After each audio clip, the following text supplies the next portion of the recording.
За ингээд тулаан болох өдөр ирлээ. Ллойд хурц барьчихсан инээс нь шигээ талбайд гарч ирэхэд хүмүүс гайхаж байх цууд Ллойдын аав тулааныг эхлүүлдэг. Тулаан эхлэвгүй буюу Нима эхний дээрэлтийг хийдэг. Гэвч Ллойд амархан хаадаг. Бусад дээрэлтийг нь ч амархан хаадаг. Хүмүүс мэрэгжлийн сэлэмчин шиг хөдөлж байна гэж боддог. Харин Ллойдын хэлж байгаагаар Солонгос хүн болгон энгийн тулааны урлаг мэддэг. Дээрээс нь Нима зориулж 4 зүйл бэлдсэн байдаг. Эхнийх нь хурц. Ямар ч сэлэмнээс дутхааргүй зэвсэг болж хүн уурлуулж болно. Байж тэр үнэхээр тогтох уу хийх гээд байна уу? Үгүй ч юм уу. Хоёрт хавирын заасан энгийн тулааны хөдөлгөөн. Гуравт нэг тийм чадвар байдаг. Тэр нь хурц ашиглах чадвар лев төвшин 1. Хурц та хоёр нэгдлээ. Та хурц барьж явах үед таны үзүүлэлтүүд сайжрах болно гэсэн байдаг. Бэлтгэл их хугацаанд хавар болон Ллойдын аав ээж хоёр нь Ллойдыг үнэлэх үнэлэмж нь нэмэгдэж хоо орж ирсэн байдаг. Энэ үед Нима нэг урт амьсгаа аваад мана зүрх гих чадвар ашигладаг. Энэ нь өөртөө байгаа бүх манаг нэг газар төвлөрүүлж мана зүрх болгодог юм шиг байлээ. Нимагийн дайралтыг хаах боломжгүй гэж хавар бодох зур Ллойд бас л амархан хаасан байдаг. Ллойдын 4 дахь нууц зэвсэг энэ түүхэнд хавар асаргаан цөмийн төвдөх техник гих чадварыг ашигладаг болохоор хамгийн хүчирхэгс сэлэмчин болсон гэж гардаг.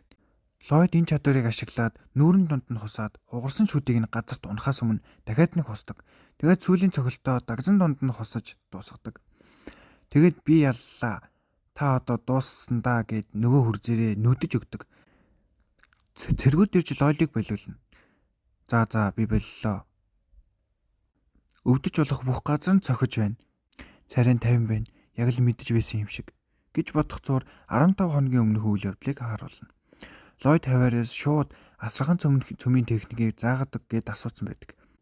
Энэ нь түрүүн харсанчлан эргэн тойрондох манаг сордог. Гэхдээ ганцхан мана биш үсттэй гэд мэдхвэрээд ярьж байхад та яаж мэддэг юм бэ гэхэд харваас сэвтэ царай гаргаад чи зүүдэндээ энэ тухай ярьж байсан гэд ичихчвхий бурж идэг.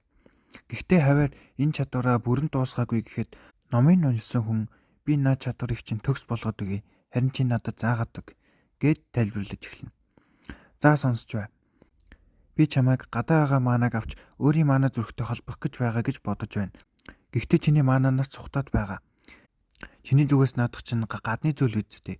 Тийм болохоор харах өнцгөө өөрчлөөд гаднах манаг өөрийн манатай нийлүүлж байна гэж биш багаар уусгаж байна гэж бод. Тэгээд багаар өөртөө шингээ. Яг л үндсэн хөдөлгөөр дээр нэмэлт хөдөлгөөр ажиллаж байгаа юм шиг. Юу гэж бодож байна? Их боломжийн сонсогдож байна. Гэхдээ хөдөлгөөр гэж юу юм? Бас та яаж гэд үгээд дуусгаагүй байхад нь би зүгээр таасан юм а чи ойлгосон уу? Янзтай гэд төмөр нүур гаргана. Тэгсэн ч хаваар урт хугацаанд дуусгаж чадаагүй чадвараа дуусгаж бүр ихний орлогоороо 3 тойрог бүтээсэн байдаг.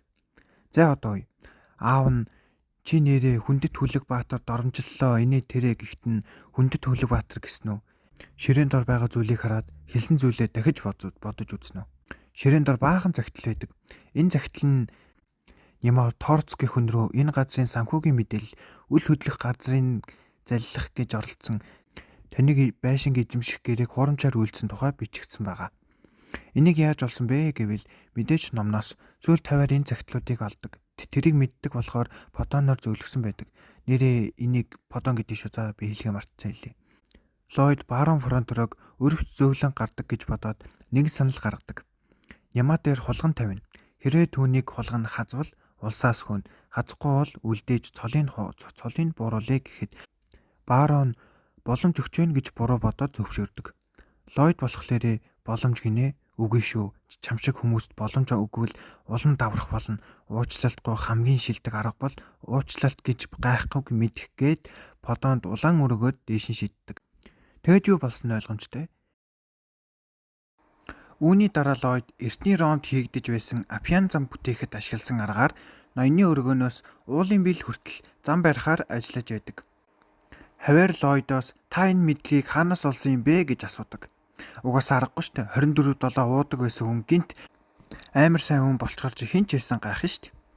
Зохиолд гардгаар түүний зан чанарыг бодвол эзнийх нь хүүхдийн биед орсныг мэдвэл намайг зүгээр өнгөрөнө гэж байхгүй гэж бодоод хэнийг ч хараагүй байхад сурсан юм. Яасан гайхаад байна уу гэхэд хэний ч хараагүй байхад таны хийдэг зүйл бол уух. Чи намайг 24 цаг ажигладаг биш 0 сууж байхад юу хийж байсныг мэдэхгүй л дээ. Тэгвэл дуудах шидэг яаж тайлбарлах юм? 20 жилийн туршлагатай хүнч дуудахад хэцүү.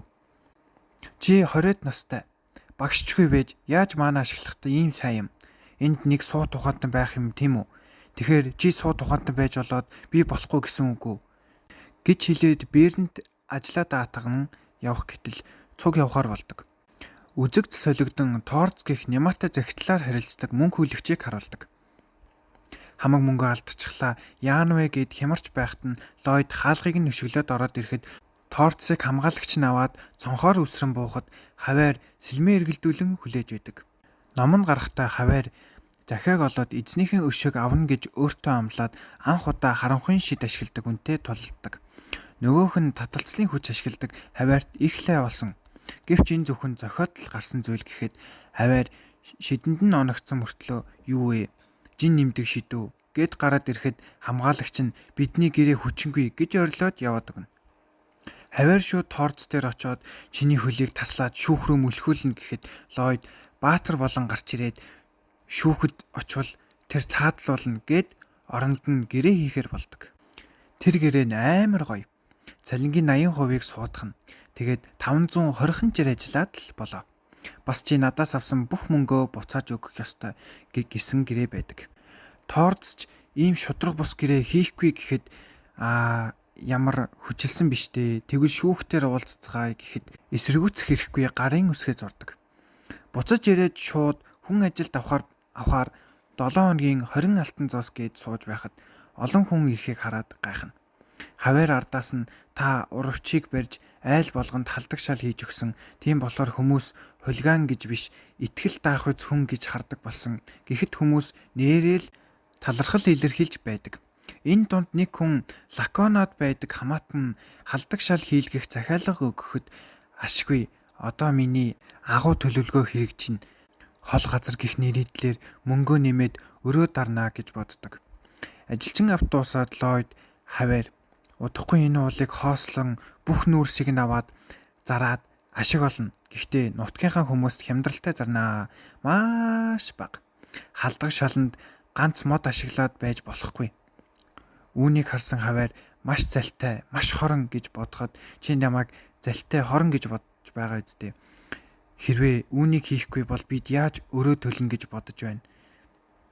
Энэ уурхайг одоогийн баарон өмнөх бааронууд ч ашиглаж чадаагүй шүү дээ. Би мэднэ. Тулгуур муу болохоор уурхай хэдэн удаа нурсан. Гэхдээ би чаднаа. Орчин үеийн малтлаг хийдэг технологи би мэднэ. Бамбайт нөхөх арга. Бас л мэдэхгүй зүйл. Маргааш нь Ллойд дунд түвшний дизайн, нэмэлт чадвар, архитектурын зураг, хэвлэх чадвараар зураг зураад сууж байдаг. Бас энгийн төлөвлөгөө, энгийн судалгаа гих чадваруудаа левел 10 болгож агсан төлөвлөлт, агсан судалгаа болгосон байдаг. Бас подон ядраад хэвтэрт орсон. Дээрээс нь агуйд хэтэрхий томдохтол өөр амтнд дууддаг. Тэр нь их хөөрхөн баандагтай. Баангул гэх нэг тийм могоо шиг амтан байдаг. Подонтой ижил үр идэж том жижиг болдог. Ингээд уурхайн ажилдаа орохоор болдог. Нэгдүгээр алхам уурхайн аманд баангулыг хийж шороо ухуулна. Хоёрдугаар алхам баангулын ган ялгсыг цацна. Гуравдугаар алхам хаваар тэднийг цавчиж ашиглахад бэлэн болгоно. Дөрөвдүгээр алхам дээрээс нур хавьялтай хэсгийг бэхэлж аюулгүй болгоно. Гих алхмуудаар ажиллаж байдаг. Хөөрхий хаваар хүлэгт баатар ээж ийм байдалтай ямар амтны мэддэхгүй амтны баасыг зүсээд байж байх гэж. Тэд уулан дунд байгаа учраас агаар дутмаг тул хоолой ашиглан агаар авч байдаг. Эцэст нь нүүрсээ олоход цаанаас нь баахан шоргоолдмол сүргээрээ гарч ирэхэд Ллойд ажилчдаа зүхтаалган төлөвлөгөө бодох зур хаваар тэднийг саатуулна. Хит бодоод байсан болохоор хаваар Ллойдыг алгадаад тайвшруулахад нэг санаа олсон бололтой бид тэднийг сөржгүй гэхэд хаваар гайхсан ч Ллойдыг өөр болсон тэрэнд төлөвлөгөө байгаа гэж бодоод цуг шоргоолцнуудын өдөр гүйснээр бичлэгээ дуусгая.